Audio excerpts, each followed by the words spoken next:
Sir ಪ್ರತಿಭಟನೆ ಅಲ್ಲ, actually ನಾವು ಉಪವಾಸ ಸತ್ಯಾಗ್ರಹ ಮಾಡಬೇಕಂತ ಇದ್ವಿ. ನಾವು ಮೊನ್ನೆಯಿಂದ ಒಂದು ವಾರದಿಂದ ಟ್ರೈ ಮಾಡ್ತಾ ಇದ್ವಿ. ಅವ್ರೇನು ಹೇಳ್ತಂದ್ರೆ ಫ್ರೀಡಮ್ ಪಾರ್ಕಲ್ಲಿ ಯಾವುದೇ ರೀತಿ ಜಾಗ ಖಾಲಿ ಇಲ್ಲ ಅಂತ ಹೇಳಿದರು. ಸೊ ನಾವು ಪ್ರತಿದಿನ ಬರ್ತಾ ಇದೀವಿ, ಪರ್ಮಿಷನ್ ಕೇಳ್ತಾ ಇದೀವಿ. DCP ಸಾಹೇಬ್ರ ಹತ್ರ ಹೋದ್ರೆ ನೀವೆಲ್ಲರೂ ಸೇರಿ ಒಂದು ದಿವಸ ಮಾಡ್ತಂಗಾದ್ರೆ ನಾವು ಪರ್ಮಿಷನ್ ಕೊಡ್ತೀವಿ ಅಂತ ಹೇಳಿದರು. ಆದ ನಂತರ ನಾವು ಉಪ್ಪರ ಪೊಲೀಸ್ ಸ್ಟೇಷನ್ಗೆ ಹೋದರೆ ಅದೇ ಯಾವುದೇ ರೀತಿ ಕಾರಣ ನೀವು ಕೊಡೋದಿಲ್ಲ, ನಾವು ಯಾವುದೇ ರೀತಿ ನೀವು ಬೈಕ್ ಟ್ಯಾಕ್ಸಿ ಓಡಿಸೋರು ಕೊಡೋದಿಲ್ಲ ಅಂತ ಹೇಳ್ತವ್ರೆ. ಸೊ ಇವಾಗ ಬೈಕ್ ಟ್ಯಾಕ್ಸಿ ನಂಬ್ಕೊಂಡು ಲಕ್ಷಾಂತರ ಜನ ಜೀವನ ಮಾಡ್ತಾ ಇದ್ವಿ. ಇವಾಗ ಯಾವುದೇ ರೀತಿ ಬೈಕ್ ಟ್ಯಾಕ್ಸಿ ಓಡಿಸೋರಿಗೆ ಜೀವನ ಇಲ್ಲ, ಎಲ್ಲ ಕೂಡ ಬೀದಿ ಪಾಲಾಗಿದೆ. ಇದಕ್ಕೆ ಮಾನ್ಯ CM ಅವರು ಅದು ಸಿದ್ದರಾಮಯ್ಯವರು ಗಮನ ಹರಿಸ್ಬೇಕು. ಯಾಕೆಂದರೆ ಇಷ್ಟು ಜನ ಅದು ನಾವು ಇದೇ ನೆಲ ಹುಟ್ಟಿದವರು ಮತ್ತು ಇಲ್ಲೇ ನಾವು ಜೀವನ ಮಾಡ್ತಾ ಇದೀವಿ, ಇಲ್ಲಿ ಓಟ್ ಕೂಡ ಇಲ್ಲೇ ಆಗ್ತಾ ಇದೀವಿ.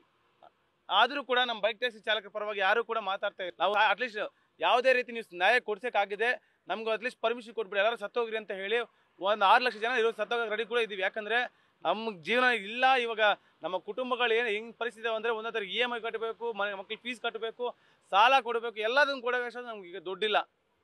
ಸೊ ನಾವು ಅಷ್ಟು ದುಡಿಯೋಕೆ ಕೂಡ ಆಗ್ತಾಯಿಲ್ಲ. ದಯವಿಟ್ಟು ರಾಜ್ಯ ಸರ್ಕಾರ ಗಮನ ಹರಿಸಿ ನಮ್ಮ ಬೈಕ್ ಟ್ಯಾಕ್ಸಿ ಚಾಲಕರಿಗೆ ಒಂದು ನ್ಯಾಯ ಕೊಡಬೇಕಾಗದೆ ನಿಮ್ಮ ಒಂದು ಮಾಧ್ಯಮದಿಂದ ನಾವು ಮನವಿ ಮಾಡ್ಕೊತಾ ಇದ್ವಿ.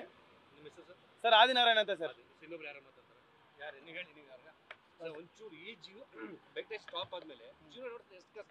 ಸರ್ ನೀವೇ ನೋಡಿರ್ಬೋದು, ಇವಾಗ ಸ್ವಿಗ್ಗಿ ಆಗಲಿ ಜೊಮ್ಯಾಟೊ ಆಗಲಿ ಎಲ್ಲ ಅಲ್ಲಿ ಕೂಡ ಆರ್ಡರ್ ಬರ್ತಾ ಇಲ್ಲ, ಯಾರು ಬರ್ತಾ ಇಲ್ಲ. ಆಲ್ರೆಡಿ ಅವರು 5 ರಿಂದ 6 ಲಕ್ಷ ಜನ ಅಲ್ಲೇ ಕೆಲಸ ಮಾಡ್ತಾ ಇದ್ದಾರೆ. ನಾವು ಈಗ 2 lakhs ಪೀಪಲ್ಸ್ ಅಲ್ಲಿ ಹೋಗ್ಬಿಟ್ರಪ್ಪ ಅಂದ್ರೆ ಅವ್ರಿಗೂ ವರ್ಕ್ ಇರಲ್ಲ, ನಮಗೂ ವರ್ಕ್ ಇರಲ್ಲ. ಸ್ಟಾಪ್ ಆದ್ಮೇಲೆ ನಿಮ್ಮ ಮನೆ ನಡೆಸೋದು ಎಷ್ಟು ಕಷ್ಟ? ತುಂಬಾ ಕಷ್ಟ ಇದೆ ಸರ್, ಅದೇ ಹೇಳ್ತಿರೋದು.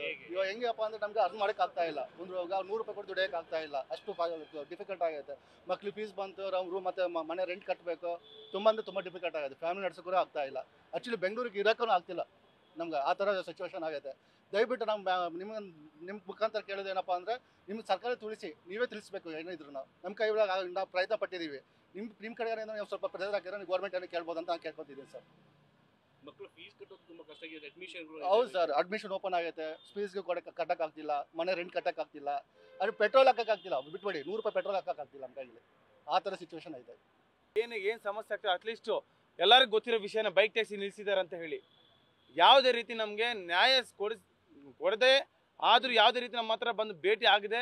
ಈ ಬೈಕ್ ಟ್ಯಾಕ್ಸಿ ಬ್ಯಾನ್ ಮಾಡಿ ನಾವು ಒಂದು ಫ್ರೀಡಮ್ ಪಾರ್ಕಲ್ಲಿ ಒಂದು ಪ್ರತಿಭಟನೆ ಮಾಡಬೇಕು, ಒಂದು ಧರಣಿ ಮಾಡಬೇಕು, ಒಂದು ಉಪವಾಸ ಸತ್ಯಾಗ್ರಹ ಮಾಡಬೇಕು ಅಂದರೂ ಕೂಡ ಎಷ್ಟು ಹತ್ರ ಕೇಳಿದ್ರು ಕೂಡ ಮತ್ತೆ ಪರ್ಮಿಷನ್ ಅನ್ನೋದು ಕೊಡ್ತಾ ಇಲ್ಲ. ಒಂದು ವೇಳೆ ಫೀಲ್ಡ್ ಏನೋ ಖಾಲಿ ಇಲ್ಲ ಅಂದರೆ ಪರವಾಗಿಲ್ಲ, ನಾವು ಸ್ವತಂತ್ರವಾಗಿ ನಮ್ಮ ಸ್ವಇಚ್ಛೆಯಿಂದ ನಮ್ಮ ದೇಶದಲ್ಲಿ ನನ್ನ ಒಂದು ಡೆಮೋಕ್ರಸಿ ಕಂಟ್ರಿಯಲ್ಲಿ ನಾನು ಸ್ವಇಚ್ಛವಾಗಿ ನಾನು ಒಂದು ಧರಣಿ ಕೂಡ ಮಾಡೋಕ್ಕಾಗಿಲ್ಲ ಅಂದರೆ ನಾನು ಏನಕ್ಕೆ ಈ ದೇಶದಲ್ಲಿ ಇರ್ಬೇಕು ಸರ್? ಇಲ್ಲ, ನಾವು ಕರೆ ಕೊಟ್ಟಿಲ್ಲ, ಹುಡುಗರು ಕರೆ ಕೊಟ್ಟಿದ್ರು ಬೈಕ್ ಟ್ಯಾಕ್ಸಿ ಅಂತೇಳಿ. ಏನೋ ಮೀಟಿಂಗ್ ಇದೆ ಅಂತ, ಏನೋ ಜನಗಳು ಒಳ್ಳೇದಾಗುತ್ತೆ ಅಂತ ನಾವು ಬಂದ್ವಿ ನೋಡೋಣ ಅಂತೇಳಿ. ಏನಾಗಿದೆ ಸರ್? ಈಗ ಜನಗಳಿಗೆ ತುಂಬ ತೊಂದರೆ ಆಗ್ಬಿಟ್ಟಿದೆ. ಈಗ ಆರ್ಥಿಕ ಪರಿಸ್ಥಿತಿಯಲ್ಲಿ ಎಲ್ಲರೂ ಗೊತ್ತೇ ಇದೆ ವಿಷಯ. ಈಗ ಕಮ್ಮಿ ದುಡ್ಡಿಗೆ ಕರ್ಕೊಂಡು ಹೋಗ್ತಾರೆ ಬೈಕ್ ಟ್ಯಾಕ್ಸಿ, ಆಮೇಲೆ ಬೇಗ ಹೋಗ್ಬೋದು, ಜನರಿಗೆ ಅನುಕೂಲ ಇದೆ ಇದರಿಂದ. ಬ್ಯಾನ್ ಮಾಡಬಾರ್ದು ಆ್ಯಕ್ಚುಲಿ.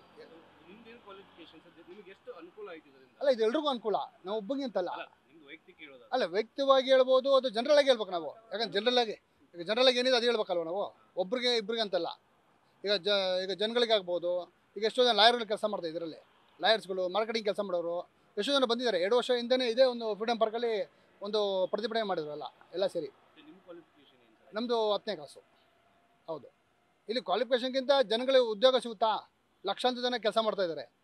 ಈಗ ಎಲ್ಲ ಕಡೆ ಎಲ್ಲ ಸ್ಟೇಟಲ್ಲಿದೆ. ಈ ಪಕ್ಕದಲ್ಲಿ ಮಹಾರಾಷ್ಟ್ರ ಇದೆ, ತಮಿಳ್ನಾಡಿದೆ, ಡೆಲ್ಲಿಲಿದೆ. ಇವರೇ ಕೊಡಲೇಬೇಕಲ್ಲ ಇವರು ಕರ್ನಾಟಕದಲ್ಲಿ. 1 ಲಕ್ಷದ ಮೇಲೆ ಜನ ಕೆಲಸ ಮಾಡ್ತಾರೆ ಬೆಂಗಳೂರಲ್ಲಿ. ಪ್ರತಿಭಟನೆಗೆ ಪರ್ಮಿಷನ್ ಇದೆ ಹೆಂಗೆ ಸರ್? ಇಲ್ಲ, ಇನ್ನೂ ಗೊತ್ತಿಲ್ಲ, ನೋಡ್ಬೇಕು ಈಗ. ಸರ್ ಈಗ ಎಷ್ಟು ಹೊಡೆತ ಬಿದ್ದಿದೆ ಸರ್? ಇದು ಜನಗಳಿಗೆ ಹೊಡೆತ ಬಿಡ್ತಿದೆ, ಮತ್ತು ಜನಗಳಿಗೆ ಮತ್ತು ಬೈಕ್ ಟ್ಯಾಕ್ಸಿ ಕೆಲಸ ಮಾಡೋರಿಗೆ ಪ್ರತಿಯೊಬ್ಬರಿಗೂ ಹೊಡೆತ ಬಿದ್ದಿದೆ. ಮತ್ತು ಕಂಪ್ನಿಗೆ ಸ್ಪೆಸಿಫಿಕ್ ಆಗಿ ಗೌರ್ಮೆಂಟ್ ಕೂಡ ಲಾಸ್ ಆಗಿದೆ ಇದರಿಂದ. ಯಾಕಂದರೆ ಟ್ಯಾಕ್ಸ್ ಅಮೌಂಟ್ ಬರೋಲ್ಲ, ಟ್ಯಾಕ್ಸ್ ಕೂಡ ಕಟ್ತಾ ಇದ್ದಾರೆ. ನ್ಯೂಸ್ ಫಸ್ಟ್, ನಿರ್ಭೀತಿಯಿಂದ ನಿಮ್ಮ ಪರವಾಗಿ.